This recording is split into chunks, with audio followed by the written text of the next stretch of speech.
বিসমিল্লাহির রহমানির রহিম।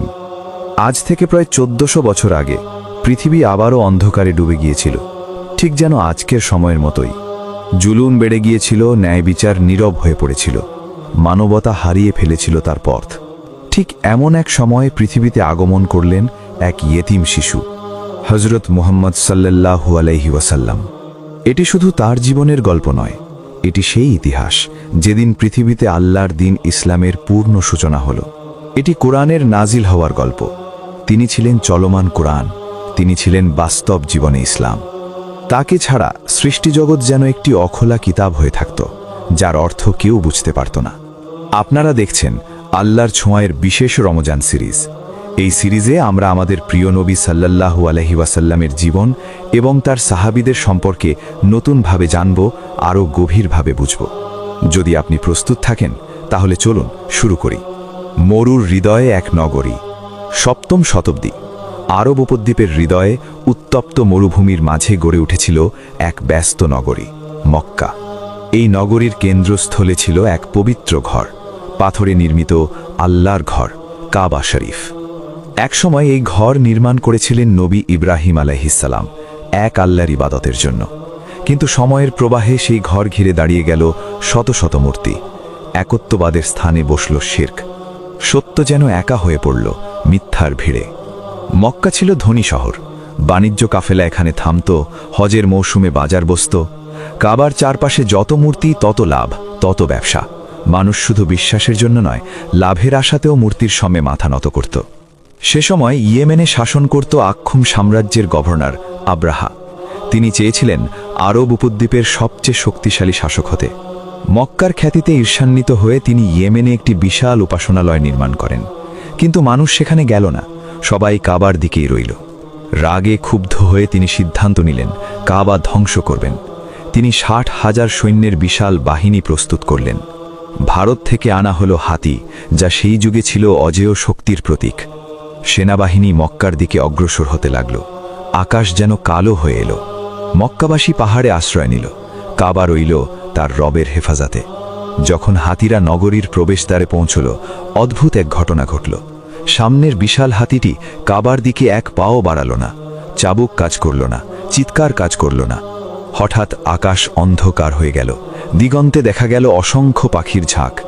প্রতিটি পাখির ঠোঁট ও নখে ছোট ছোট পাথর। সেই পাথরগুলো বর্ষণের মতো নেমে এলো সৈন্যদের উপর। চিৎকার, আতঙ্ক, বিশৃঙ্খলা। মানুষের হাত না লাগিয়েই অদৃশ্য এক শক্তির আদেশে ধ্বংস হয়ে গেল সেই অজেয় বাহিনী। কাবা রক্ষা পেল। এই বছরটি ইতিহাসে পরিচিত হল হাতির বছর নামে। এবং ঠিক সেই বছরেই মক্কায় জন্ম নিলেন এক শিশু, যিনি জন্মের আগেই পিতাকে হারিয়েছিলেন। রহমতের আগমন। অন্ধকারে নিমজ্জিত পৃথিবীতে সেই ইয়েতিম শিশুকে আল্লাহ পাঠালেন সমগ্র মানবতার জন্য রহমত হিসেবে। শুধু একটি শহরের ভাগ্য পরিবর্তনের জন্য নয়, একটি যুগের ভাগ্য বদলে দেওয়ার জন্য। তিনি হযরত মুহাম্মদ সাল্লাল্লাহু আলাইহি ওয়াসাল্লাম। তার মা আমিনা বিনতে ওয়াহাব বর্ণনা করেন, এই সন্তান ধারণ করা বোঝা নয়, বরং রহমত বহন করার মতো অনুভূতি। সেই রাতে বহু অলৌকিক ঘটনা ঘটেছিল বলে বর্ণিত আছে। কাবার মূর্তিগুলো নড়ে উঠেছিল, সিরিয়ার প্রাসাদ পর্যন্ত এক আলো ছড়িয়ে পড়েছিল। পারস্যের অগ্নিকুণ্ড নিভে গিয়েছিল, রাজপ্রাসাদের স্তম্ভ কেঁপে উঠেছিল, দাজলা নদী উপচে পড়েছিল। সে সময় ইহুদিরা তাদের কিতাবে ঘোষিত এক শেষ নবীর অপেক্ষায় ছিল। তারা ধারণা করেছিল নবী তাদের বংশেই আসবেন। তাই প্রথমে তারা হিব্রু এবং ইহুদি শিশুদের খোঁজ নিতে শুরু করে। কিন্তু তারা বুঝতে পারেনি আসন্ন নবী হবেন একজন আরব। তার বংশধারা পৌঁছে যাবে ইসমাইল আলাইহিসসালামের সন্তানদের দিকে। তিনি ছিলেন ইব্রাহিম আলাইহিসসালামের বংশধর, আর তার জন্ম ছিল ইব্রাহিম আলাইহিসসালামের সেই দোয়ারি কবুলিয়াত, যেখানে তিনি প্রার্থনা করেছিলেন তার সন্তানদের মধ্য থেকে একজন রাসূল আসবেন, যিনি মানুষকে তাওহীদের পথে ডাকবেন। এই জন্ম ছিল সাধারণ কোনো জন্ম নয়। এটি ছিল সেই রাত যেদিন মানব ইতিহাসের দিক পরিবর্তন হতে শুরু করেছিল। মূর্তিতে ভরা এক শহরের মাঝখানে জন্ম নিল এক আলো, যে আলো মানবতাকে অন্ধকার থেকে বের করে আনবে। প্রথম নিঃশ্বাস থেকেই ইতিহাসের গতিপথ বদলাতে শুরু করেছিল। হাতির ঘটনার অল্প কিছুদিনই পেরিয়েছে। কাবা শরীফ দাঁড়িয়ে আছে, কিন্তু সত্য এখনো পর্দার আড়ালে। এতিম শিশুটি তখনও জানে না একদিন তিনিই হবেন সমগ্র মানবজাতির পথপ্রদর্শক।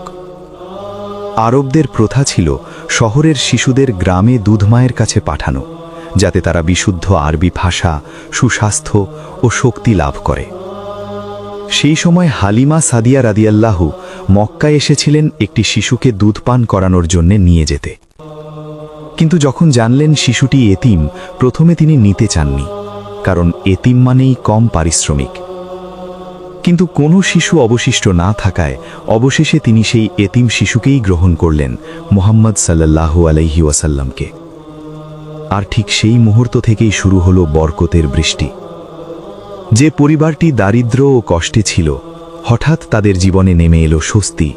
শুকনো বুক ভরে উঠল দুধে, ক্ষীণকায় পশুগুলো সবল হয়ে উঠল, চারণভূমি সবুজ হয়ে গেল। লোকেরা অবাক হয়ে বলতো, এ যেন এক বরকতময় শিশু। বনি সাদের ভূমিতে তিনি শিখলেন বিশুদ্ধ প্রাণ।